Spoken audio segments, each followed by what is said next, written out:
Hello, everyone. Welcome to the Temple of Possibilities. I am Minister William, or Reverend Will, if you wish, leading today's sermon of March 2nd, 2025. And as always, we'll start with a moment of silence for prayer, meditation, or what have you.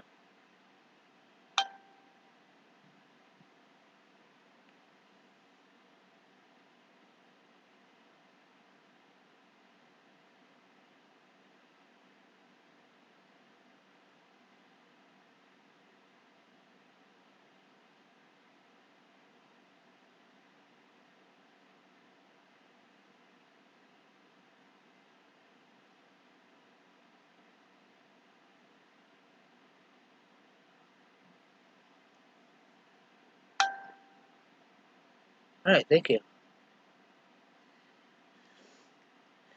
Today's sermon is called Written in Ink, and it is on the Unitarian Universalist Association website. It is Linda Susan Ulrich. It was posted on February 12th, 2025. Your tattoos like the stamps your tattoos like the stamps upon your passport. Wheat like waves by Death's Cab for Cutie. For the longest time I admired friends' tattoos, but couldn't think of what image I want permanently stamped on my own body. One day a light bulb went off. I wanted words. Not just any words, though. I chose qualities to which I had already made a lifetime commitment: justice, compassion, love, kindness. I was then inspired to design my next ink, a dandelion puff with seeds floating way away from the air, spelling liberation.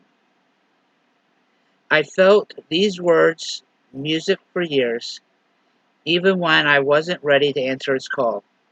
But it kept asking me to explore what comes after justice, compassion, love, and kindness. Liberation revealed itself as the next evolution in my life's purpose. And so I worked with the tattoo artist to bring the concept to life in a location where I see it all the time.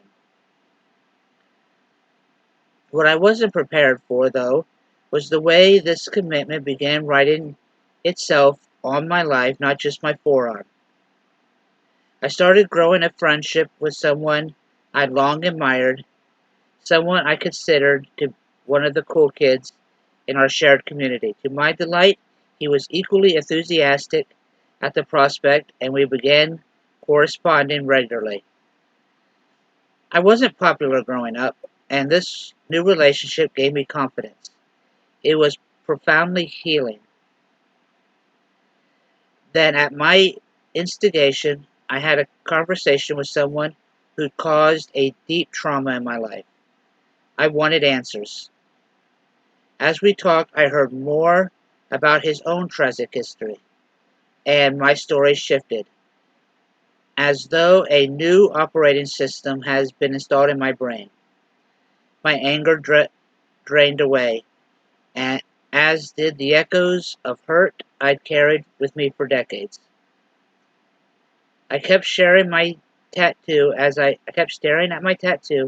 as I realized I felt only compassion for this person who had wounded me. My path hasn't changed. I've been liberated. Suffering is a part of human existence. But world would what would our world be like if all of us could only experience liberation?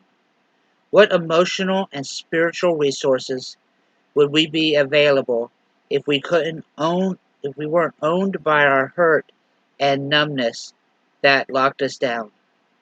What if each of us made a lifetime commitment to get free and to bring others with us? I suspect that a robust, transformative, hopeful would for and transformative hope would flourish. Prayer.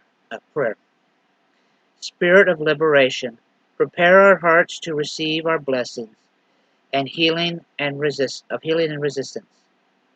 A release. Start over.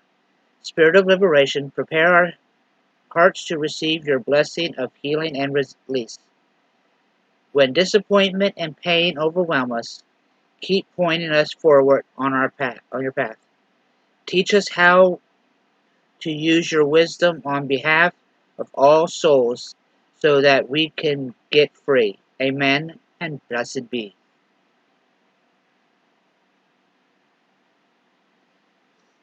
I have friends in, uh, like in the Christian community mostly, that say when you forgive somebody, you're not doing it for themselves, you're doing it for you. And that's how they liberate themselves from whatever negative uh, thing that person did to them. I've been told many times by a friend of mine that if you hold on, these aren't her exact words, but if you hold on to the pain that others do to you, you'll never be free from what they did. That you'll never be liberated from what happened. You'll just hold on to that anger and you'll let it fester.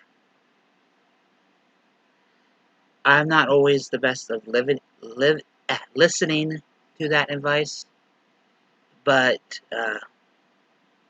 it is good advice. You can't just hold on to the negative and the pain. You have to liberate yourself from it. You have to move past it, or it will take you over and it will control you. Uh, on another note, I've been thinking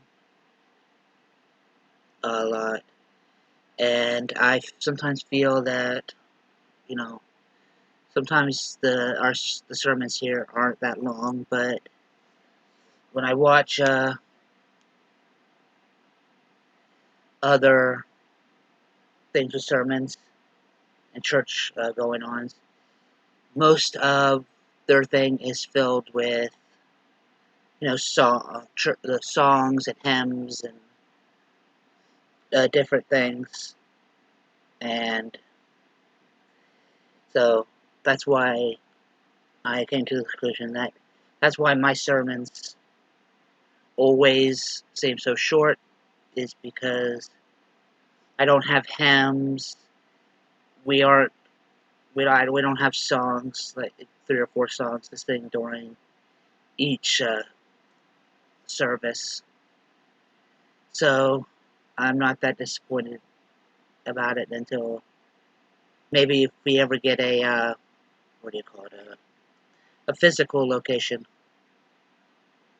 Maybe we can find someone to write music or something, or sing music during our services to extend what we do here. But with that, remember, when we all come together, the possibilities are endless. And I will see you next week.